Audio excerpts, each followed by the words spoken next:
content marketing for big companies. Hi, I'm Brian Pombo. Welcome back to Brian J. Pombo Live. I'm a business investor. We talk business from the perspective of business owners and executives, people in charge. And I came across this article. I've got a link to it in the description, depending on where you're watching or listening to this. You can always check it out at my website, brianjpombo.com. This article was from the searchenginejournal.com and was written by Heather Campbell.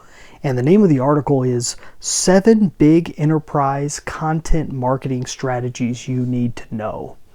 And I just wanted to review it real quick, give you a little bit. It's a great list that she's put together here. And I wanted to kind of review it and give you kind of my take on each of her points here real quick. Step number 1 that she has is to bring SEO in-house. So SEO, for those of you who forget these acronyms, search engine optimization. Okay. But one of the big pieces that she talks about early on in the article is that organic traffic accounts for 53% of all website traffic. Now, I'm not quite sure where they got that from, and that could really vary enormously between websites. I know some websites don't get hardly any organic traffic, and they have so much paid traffic, it's unbelievable. But let's just say that is a general idea, and that everybody needs more organic SEO. That's fine. If you're going to do that, you really probably ought to have somebody in-house, especially if you're a larger company and you have large amounts of money coming in from the content that you're putting out there. Having somebody on staff really is helpful, and somebody that can specialize in that type of thing. It's a great idea. Step number 2, she says, is include SEO at all stages of the content process. Here's what she says. She says, be sure to include SEO education for your social team, your content writers, your developers, whoever may have a hand in creating the content for the site. And ensure that all marketing team members have a solid understanding of SEO.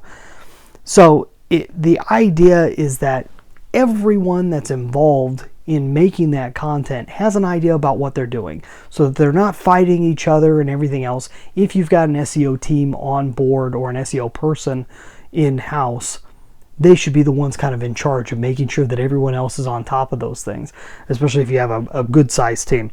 Step number 3, expand your competitor list. So you've got an idea of who your main competitors are, but the real question is who are all of your competitors? Who are you competing for? And she makes a great point here of who are you competing for throughout your buyer's journey. So who are you competing for in terms of content? Who are the other people that are going to be competing for content, competing for eyeballs and ears and everything else when it comes to content online?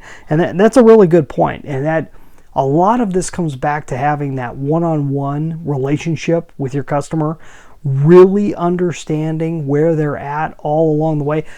Once again, it's somewhat of a guessing game, especially if you're a large company, but you ought to have enough connection with enough different types of customers to really know where they're coming from. And if you're able to tie a few of those down, you're going to be able to catch a whole lot more of other people who are tied in with those competitors. Here's another thing I want to throw in here when it comes to competition, because I did write the book 9 Ways to Amazon Proof Your Business, which is all about making yourself competition proof. One of the points that I make only slightly in this book, which you can get a free copy at amazonproofbook.com, amazonproofbook.com. One of the points that I make is that competition is an extremely relative term. It could mean a whole bunch of different things to a whole bunch of different people, and competition doesn't need to be competition. Sometimes you can team up with your competition. Sometimes you could find what they do really well, bring them in-house, and all of a sudden they're no longer competition. I'm not saying in-house in terms of hiring them. I mean, if you've got the money, go for it. But if you're looking to just team up in terms of finding ways that you can share the same audience, You share your audience with them, theirs with yours. It all depends. It depends on the size of your company. It depends on who your competition is, on whether they're smaller or bigger, and whether that there would really be an opening for that. But consider it. You have to consider it, because if it's an option, it's a great option to have. Step number 4, meet all your customers at all stages of their process.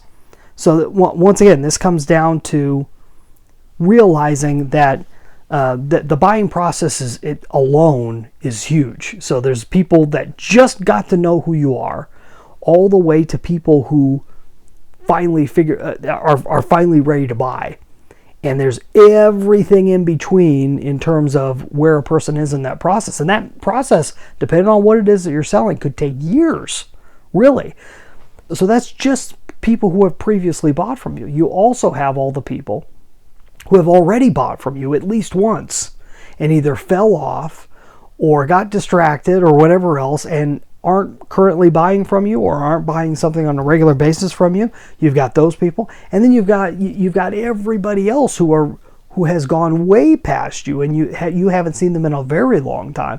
So this spectrum is very broad, and it's something you really have to keep in mind with your entire content marketing strategy on which sector you're hitting, and make sure you're hitting enough of those that you get some of those people to come back on top of the people that you haven't even gotten yet. Step number 5, focus on branded content. She says other companies are likely talking about you if you're an enterprise brand. Make sure you show up for and own your brand name keywords, especially when it comes to supporting articles about your products. So this really comes back to the SEO issue. This is from Search Engine Journal, so a whole lot of it's going to be coming from the search engine perspective.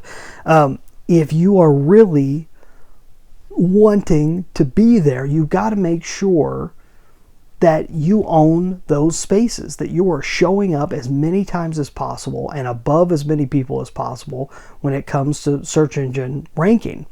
And hey, if you don't have a good SEO team, then you need one for sure, especially at this level. If you're a larger company, if you're an enterprise brand, that's a major deal. And it's something you have to think of even before you introduce a new product or service or a new term into the marketplace, a new brand name of what you're putting out there. You got to make sure that it's competitive to begin with, that you can actually break in. I was just having this conversation with another one of my clients who was looking at changing the name of one of his major properties and changing it into a very common name, a very long-term common name that would be very difficult, if not impossible, to rank for organically, let alone who would ever want to pay Google and other people to be able to rank for that. It's unbelievable. So these are things you got to keep in mind ahead of time. Step 6, pay attention to result types.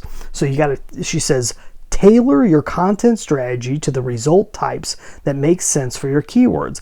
If your target keywords are people always ask results, make sure your content contains Q&A content.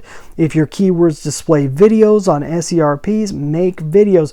So this is once again, this is one of those technical concepts that comes along with SEO. You have to make sure that the result types match the type of thing that they're looking for, and make sure you're showing up in the right places. Step number 7, track everything. And that's something that can never be said often enough. It's one of the things that gets lost, especially the larger a company gets. They start tracking, and all of a sudden nobody's paying attention to any of the statistics and what they mean. You have to track everything and have it compilable so that you can create reports when you need it. Even if you aren't looking at the details right now, you're going to want that for the history.